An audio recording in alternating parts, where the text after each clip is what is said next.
Hello, beautiful conscious creators. I just want to elaborate more on the idea of wanting is a state of not having, and desire is of God. It's of the stars. It's of, it's like I will go back to it. I cannot remember. I remember seeing, because I looked at the etymology of desire, and it also said awaiting what the stars will bring. So what I want, actually, song recommendation before I get into it. Tom Misch, featuring Yusuf Days, Tidal Waves. What a vibey song. What a vibey song. But anyway, before I digress, I'm gonna keep this one as short, sweet, and straight to the point as possible. When we finally grasp the idea, when it finally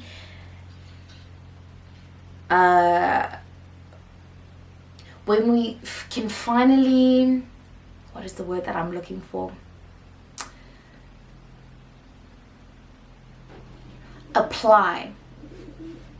When we learn to apply the idea that we already have the things that we desire, it makes it easier for us to detach ourselves from those things. And I think that's what I also wanted to get into, but I didn't really get into. But what I want to say is, when we embody the person that we are trying to become, that person, he or she is not there. He or she doesn't seem like an idea, because we are living the person that we're trying to become. My battery is gonna die. Is he or she doesn't feel removed from us, because we are embodying the he or she that we are trying to become. Like, if you're, it doesn't matter. This is not about but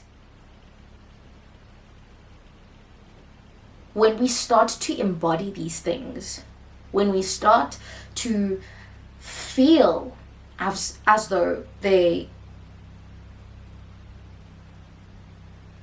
are already in our physical, not necessarily, actually, I'll try that again.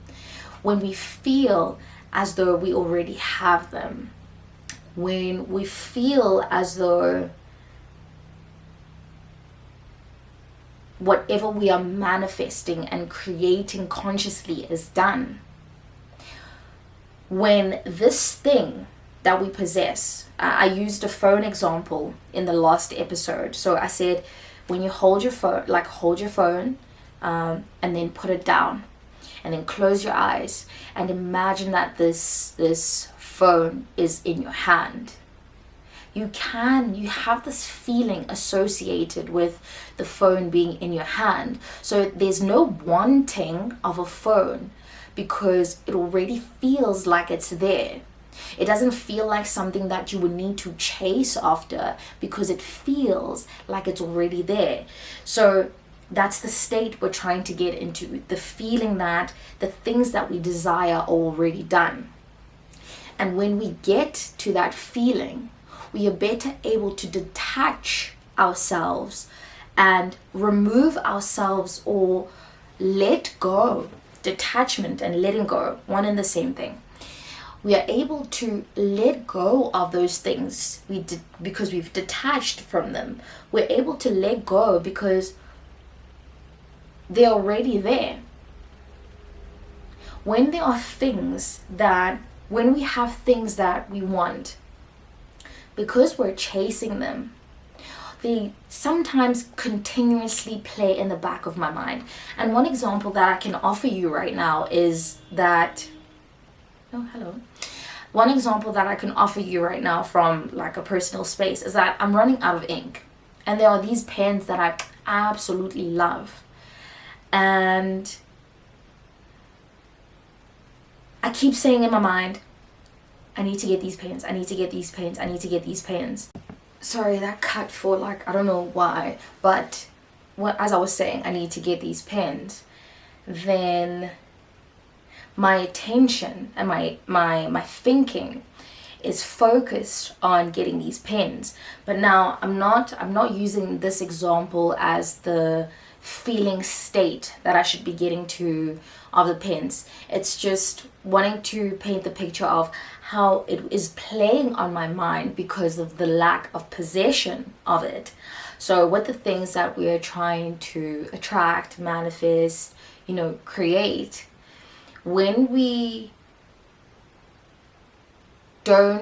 not in the state of already having them, already knowing that it's done, sometimes they can play in our minds, and it's more challenging to let go of those things because they feel far removed from us. They feel like we still need to go after them. Like, as an example, if you're looking to become a CEO is hired because they embody the idea of a CEO.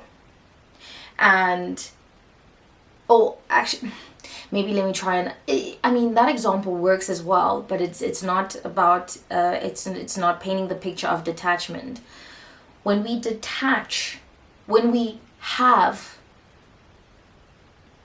in our 4D, in the energetic space, when we have in our thinking, when we know that we possess these things already, even though they haven't manifested physically in our reality, we don't need to chase, we don't have the feeling of needing to run after them because we already know we possess them.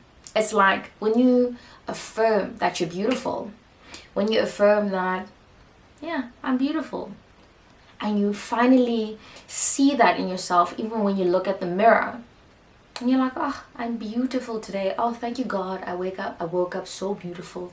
When you see that in yourself, then, so what I wanted to say, then you stop seeking being validated from the outside. So my battery pack is not, like something, technology is just not working with me today. So I'm going to end off the episode there. Thank you for listening all the way to the end. My name is Oba King, and I'm your accidental therapist.